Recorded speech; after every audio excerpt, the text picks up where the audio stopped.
We welcome in Chris Lopresti and John Jastremski. And fellas, just like Chris said, you are not allowed to go the Chris Bassett route and say it's just another game, okay? You will be kicked out of the studio if you treat it like that, all right? Chris, let's start with you. What kind of a statement did the Mets make by winning this series and the season series against the Dodgers? Yeah, Bassett doesn't want to overstate it. We'll do it. That's our maybe job. Not overstate it, but 100%. I thought the Mets checked every box in this series and showed you everything you want to see, from starting pitching to the back end of the bullpen, timely hitting, base running, the defense, the ability to win the low-scoring game, and really, in certain cases, especially today, looked like the more, the crisper, more fundamentally sound team. So I understand small sample size, 3 games in this particular series, but I liked everything I saw from them. And it just goes back to their consistent approach. Buck Showalter's been on this from the beginning of the season. I think that's what Bassett means, where, hey, take a series, win a ball game. Don't let the overall picture get too big. Let's just chip away. I thought that's what they did in this series. It worked out perfectly for them. And I think it gives you a good feel for what it could like should these two teams meet in October.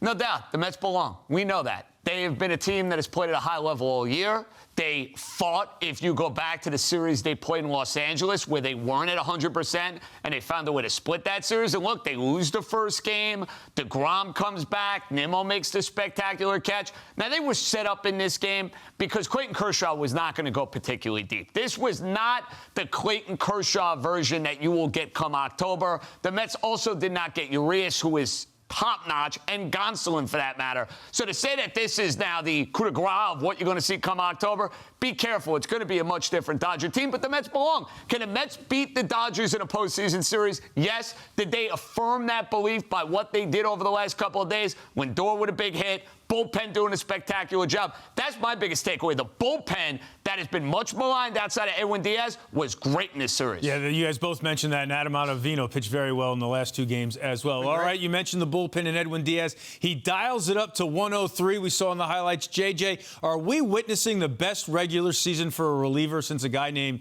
Rivera? It's pretty darn close. Now, the Yankees had a couple of closers after Rivera who did wonderful work. I mean, David Robertson had some great years. Andrew Miller and Dellin Betances had some monster statistical seasons with the strikeouts and whatnot. But Diaz, to me, I keep going back to this, guys. The fact that this guy was tossed aside, he was kicked to the curb, Met fans wanted nothing to do with him. I wanted nothing to do with him. For him to turn that narrative around into being this guy, can't say enough, and I love the way Buck Showalter's using him. And I know he gives up a run today, wasn't at his very best, but that 8th inning against the premier hitters in the lineup, that's the way I want him to use CeeLo in that spot. And finishes it with a bang with the top, hardest pitch he's ever thrown. So not the sharpest performance, but finishing strong with what you want to see. All right, now let's look ahead. The Mets now won't face a team with a winning record until September 19th. And you just talked about how they take it every game the same and every series the same. But, Chris, can they exhale a little bit? Yeah, I think, look, to borrow an NBA term, to me, this becomes about load management the rest of the way a little bit. Look, they've set themselves up well. I understand the Braves are not that far off and anything can happen.